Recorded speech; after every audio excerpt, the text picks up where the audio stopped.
तो दोस्तों बिलासॉफ्ट ने अपने क्वार्टर टू के नंबर को डिस्क्लोज। चलिए देखते हैं क्या है क्वार्टर टू के नंबर्स के अंदर। डाटाबेस के लिए मिलियंस में दिया गया है, मैं आपको क्रोस में बता रहा हूँ।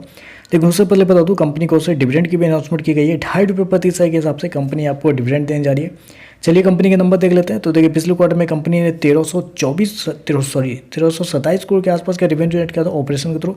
पिछले साल 1309 करोड़ के आसपास, जबकि अभी देखें तो बढ़ के 1368 करोड़ कंपनी का जो रेवेन्यू है वो आपको जाता हुआ देखने को मिला। तो साल से साल देखें तो साल से साल कंपनी के रेवेन्यू के अंदर लगभग बोल सकते हैं 4.5% के आसपास की तेजी आपको देखने को मिले। वहीं अगर क्वार्टरली बेसिस पे आते हैं तो क्वार्टरली बेसिस पे भी कंपनी के रेवेन्यू के अंदर लगभग 4% के आसपास की तेजी है। तो कंपनी के रेवेन्यू के अंदर देखें तो क्वार्टर 3% के आसपास का, जब साल साल देखें तो लगभग 4% के आसपास की तेजी आपको देखने को मिली। जबकि मैं आपको बता दूं कंपनी शो कितना किया है, 1368 करोड़ के आसपास का रेवेन्यू कंपनी ने इस क्वार्टर में शो किया है।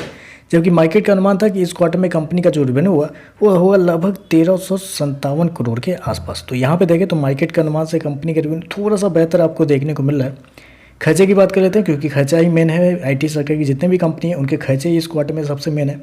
तो पिछले क्वार्टर में 1157 करोड़ खर्च किए थे, पिछले साल 1129 करोड़, जबकि अभी देखें तो कंपनी खर्चे 1231 करोड़ के आसपास आपको देखने को मिल रहा है। तो बेसिकली आप कह सकते हैं इसी बात का डर था बिलासॉफ्ट से, इसी बात का डर था कि कंपनी के खर्चे कहीं ज़्यादा ना हो जाए। यहाँ पे देखें तो कंपनी के खर्चे इस क्वार्टर में थोड़े से ज़्यादा आपको देखने को मिल रहे हैं। चलिए कंपनी का प्रॉफिट क्या निकलता है वो देखते हैं। तो देखिए पिछले क्वार्टर में 150 करोड़ का प्रॉफिट था, पिछले साल 145 करोड़, अभी देखें तो गिर के 127 करोड़ कंपनी का जो प्रॉफिट है वो आपको जाता हुआ देखने को मिल रहा है। तो साल से साल देखें तो साल से साल कंपनी के प्रॉफिट के अंदर 13% के आसपास की गिरावट आपको देखने को मिली। हालांकि मार्केट का मानना था कि कंपनी के प्रॉफिट के अंदर गिरावट आपको देखने को मिलेगी, लेकिन इतनी बड़ी गिरावट आपको देखने को मिलेगी ऐसा मार्केट का मानना बिल्कुल भी नहीं था। क्वार्टरली बेसिस पे जाते हैं तो वहाँ पे भी देखें तो कंपनी के प्रॉफिट के अंदर एक अच्छी खासी गिरावट आपको देखने को लगभग बोल सकते हैं 15 से 16% के आसपास की गिरावट है। कंपनी शो कितना किया है, लगभग 127 करोड़ के आसपास का प्रॉफिट, जबकि मार्केट का अनुमान था लगभग 141 करोड़ के आसपास।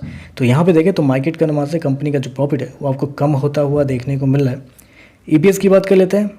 पिछले क्वार्टर में ₹5.5 के आसपास, पिछले साल भी ₹5.25, अभी देखें तो गिर के ₹4.60 के आसपास आपको जाता हुआ देखने को मिला। तो ओवरऑल अगर नंबर को मैं समराइज करूं, रेवेन्यू अगर देखें तो रेवेन्यू आप कह सकते हैं इनलाइन है या उससे थोड़ा सा बेहतर आपको कंपनी का रेवेन्यू देखने को मिल रहा है।